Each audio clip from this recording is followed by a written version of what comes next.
আর 3 দিন পর এই বছর তো বটেই, লাস্ট কয়েক বছরের সবচেয়ে পরীক্ষিত সিনেমা তুফান আসছে। কিন্তু আমরা এখনো জানি না তুফান সিনেমায় শাকিবের বিপরীতে মেইন ভিলেন কে। কয়েকটা থিওরি নিয়ে কথা বলি।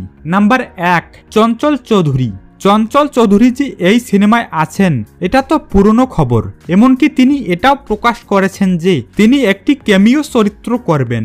হয়তোবা সামনে ইউনিভার্স ক্রিয়েট হলে তিনি লিড চরিত্রেও থাকবেন, এটা আশা করা যায়। কিন্তু এই সিনেমায় তাকে আমরা তুফানের মেইন ভিলেন হিসেবে দেখছি না। নাম্বার 2, আরফান নিশু।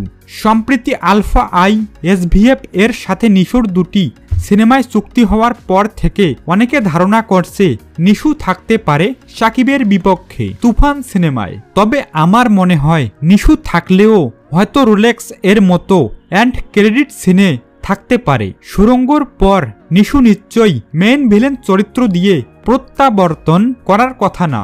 নাম্বার 3, যিশু সেনগুপ্ত। যিশু এই সিনেমায় ভিলেন এটা অনেক আগে একটি পত্রিকা প্রকাশ করে, কিন্তু পোস্টার, টিজার, গান থেকে শুরু করে কোথাও সেটার হদিস আমরা এখনো পাইনি। তুফান টাইটেল ট্র্যাকে একটা শট দেখেই অনেকে বলছে এটা যিশু, কিন্তু আমার কাছে মনে হচ্ছে ওটা যিশু না।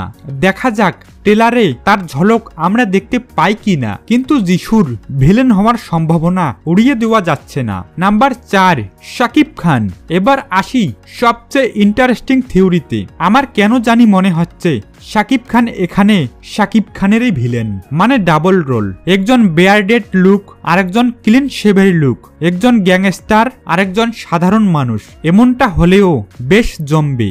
সব জল্পনা কল্পনার অবসান ঘটবে আর 2 দিন পর। তবে আগে ট্রেলার আসলে হাইপটা দ্বিগুণ হয়ে যাবে। তো বন্ধুরা, এ নিয়ে আপনাদের কি মতামত সেটা অবশ্যই কমেন্ট করে জানাবেন। ভিডিও ভালো লাগলে সাপোর্ট দিয়ে আমাদের পাশেই থাকবেন এবং তুফান সিনেমা সকলেই হলে গিয়ে প্রথম শো দেখবেন। ধন্যবাদ সবাইকে।